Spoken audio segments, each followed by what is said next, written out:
भक्ताच्या संरक्षणासाठी. मी भक्त तयार करतोय. माझी भक्ती करावी म्हणून. भक्त तयार करून होत नाही. नाही करावे लागतात. भक्ताने ते नाही ते करायला हरकत नाही. भक्तांना चमत्कार दाखव. भक्त नमस्कार हळूहळू होती चमत्काराशिवाय नमस्कार नाही. ते देवा पाहू. जेव्हा करशील तेव्हा येईल. तू आलाय मी सांगितलं भक्तांच्या रक्षणासाठी. भक्तांच्या रक्षणासाठी. कोण आहेस तू? मी मला जर तू वाटत नाही कोण आहेस तू? आता इथं संबंध देते तू काय सखा तुला अवताराचा. या ठिकाणी मी सखा हनुमंत. ओळखतोय मी तुला. सांगितलं सांगायचं काय? मी सांगितल्यावर ओळखतोय. अरे तू जगविख्यात आहे. वा. तुझं मला माहित नाही. तू काय काय कुमांड केली ती माहित नाही. ऐकूया. मला सांगायचीच नाही. तू इथून माघारी जा. मी माझं देवतत्व मला सिद्ध करायचं आहे. तेव्हा माझ्या मार्गात जर आडवा येशील काय करेन सांगता येणार नाही. तू काही कर त्याची भीती मला नाही. यांना घालत. पण साऱ्या जगाला मी सांगेन की तुझ्याच राम नाही विश्वाला. तू कोण रामाचा? तू कोण रामाचा? मी सकाळ सकाळ तू रामाचा दास आहेस. नक्की. अरे सांगू नकोस तू ब्रह्मचारी हा. आहेस. सांगू नको कुणाला. अरे. तू जर ब्रह्मचारी होतास तर मला सांग. सूर्यकन्याशी विवाहबद्ध झालास त्यावेळी तुझी विद्या परिपूर्ण झाली. मग सूर्यकन्याशी लग्न करून तू ब्रह्मचारी कसा? ब्रह्मचारी या शब्दाचा अर्थ काय? तो तुला जमतोय तर सांग. ब्रह्मचारी या शब्दाचा अर्थच तुला काही माहित नाही. असायचं हे. ब्रह्मचारी या शब्दाचा अर्थच तुला काही माहित नाही. अरे जो विवाह करतो त्याला 10 जरी विवाह केले तरी तो ब्रह्मचारी. तुम्ही कराल ते बरोबर. तो ब्रह्म हे धर्मशास्त्र बोलते मी नाही बोलत. जो 10 विवाह करेल तो सुद्धा ब्रह्मचारी आणि जो एकही विवाह करणार नाही तो सुद्धा ब्रह्मचारी. कसा तोय? मग मी कोण? ऐक तू कोणते तू ठरव. मी काय सांगतो ते. ठरव. पंच ज्ञानेंद्रिय पंच कर्मेंद्रिय आणि या पंच ज्ञानेंद्रियांवर जो विजय मिळवितो ज्याच्या नेत्रात कधी पाप नाही ज्याच्या मुखात कधी पाप नाही ज्याच्या चरणात कधी पाप नाही ज्याच्या मनात कधी पाप नाही या पंच ज्ञानेंद्रियांवर जो विजय मिळवितो तो 100 विवाह करून सुद्धा ब्रह्मचारी आहे. तुझ्या कर्णात म्हणे पाप नाही तो ब्रह्मचारी. मग सती चंद्रसेनेच्या महाली गेलास. मी त्यावेळी तुझ्या रामांना नेण्याचं कार्य केलंस. मग सती चंद्रसेनेच्या महालात नेमका राम कशासाठी गेला? तू वैकुंठीच्या नारायणाचा 7वा अवतार. 7वा तर काय आहे? खात्री कर. हो. मग का सती चंद्रसेना वैकुंठीच्या नारायणाची पूर्वजन्मीची करू. होय. आधी हे सांग. सांगतो ना. सांग आधी हे सांग. तू प्रश्न करू नको. प्रश्नाला कधी प्रश्न नको. उत्तर दे मग प्रश्न कर. सती चंद्रसेनेच्या महालात तो काय म्हणून सांगतो. गेला? ऐक. प्रत्येक गोष्टीचा उलगडा मी तुला करून देईल. वैकुंठीच्या नारायणाचा तुझा नाही वैकुंठीच्या नारायणाचा मी आणि तो एकच आहे. वरा अवतार. या वरा अवतारात त्या देवाची पत्नीमध्ये भूमिदेवी.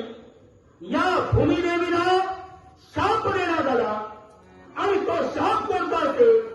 एका राक्षसाशी तुझा विवाह होईल. त्यावेळी केवळ प्रभो म्हणजेच वैकुंठीचा नारायण योग्य वेळ येता क्षणी तुझा स्वीकार करतील. तीच भूमिदेवी म्हणजे ती जिच्या मालक आम्ही गेलो होती. आणि तिथं गेल्यानंतर प्रभो माझा मर्यादा पुरुषोत्तम होता आणि म्हणून त्याला तिला शब्द दिला मी या अवतारात तुझा अंगीकार करू शकत नाही पण मी तुला शब्द देतोय पुढे येणाऱ्या अवतारात मी नक्की तुझा अंगीकार करेन आणि तो दिलेला शाप दिलेलं वचन पूर्ण करण्यासाठी प्रभो रामचंद्र सती चंद्रसेनेच्या महाली गेला काही चुकला.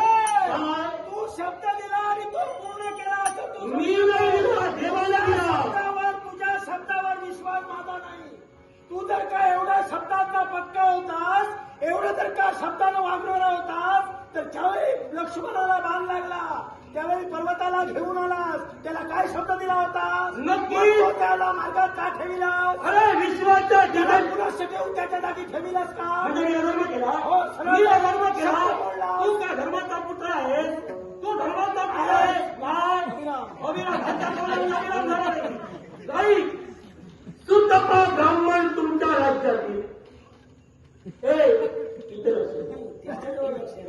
सुतपा ब्राह्मण तुमच्या राज्यातील या सुतपा ब्राह्मणांची कन्या मधुमती या मधुमतीवर इथं बघा.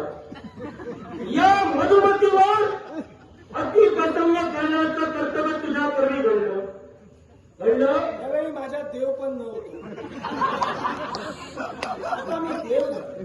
त्यावेळी तुझा देव पण नव्हतं हे कर्तव्य तू केलं मग त्यावेळी सुतपाच्या पुत्रानं तुझ्या वृषणावर लाथ मारली एवढं बोलू नको त्यावेळी तुझ्या वृषणावर त्यानं लाथ मारली त्यावेळी तुझं वृषण सुजलं तुझं वृषण काय झालं माझं सुजलं कित्येक दिवस तुला चालायला घर जमत कसं नव्हतं जमणार तुझं होतं ना ते त्यामुळे तू धर्माचा म्हणून सांगूच नको कारण एका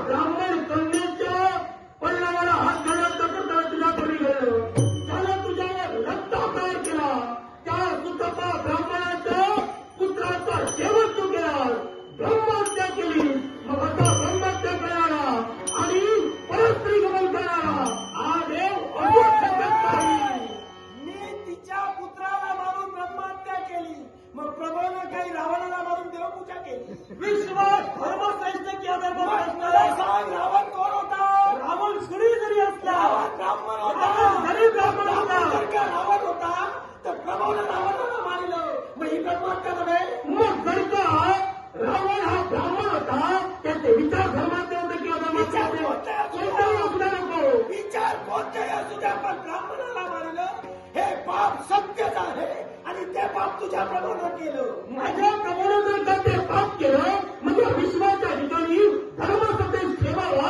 हे कर्तव्य आणि जबाबदारी कुणाची आहे प्रत्येक मानवाची आहे मग त्याचप्रमाणे देवतांची आहे आणि माझा देव मानवपोटी जन्माला आला होता आणि ते सत्य कळण्यासाठी धर्मसंदेश ठेवण्यासाठी त्याला ते केलं मी पाहिजे सुद्धा मानवपटी जन्माला आलोय सातव्या अवतारानं देव अभिराम म्हणू नये हे तुम्हाला मान्य करावं लागेल आणि ते मी पटवून देईन वेळ प्रत्येक तुझ्यात राम नाही मला या मालिकेत भाव अंतरी ते हळवे जसे दुही